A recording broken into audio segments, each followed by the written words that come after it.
আমাদের দুপুরের মেনু ভাত, একটা তরকারি,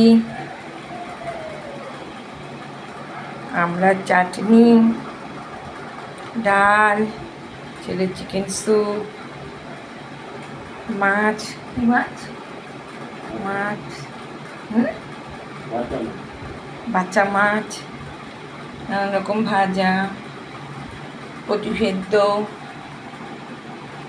ওদের মটন স্যুপ, আমার ডগিদের, আমার ছেলের চিকেন স্যুপ, টক দই, ভাত, ভাতের পাতে মিষ্টি, আর আমাদের গাছের বাতাবি লেবু, এমনি লেবু সব আমাদের গাছের এগুলো।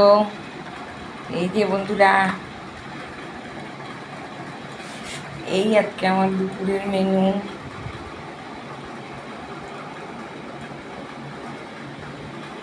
নানান রকম ভাজা টাজা করেছি, এই সামান্য আয়োজন। কেমন লাগলো বন্ধুরা অবশ্যই জানাতে ভুলবেন না।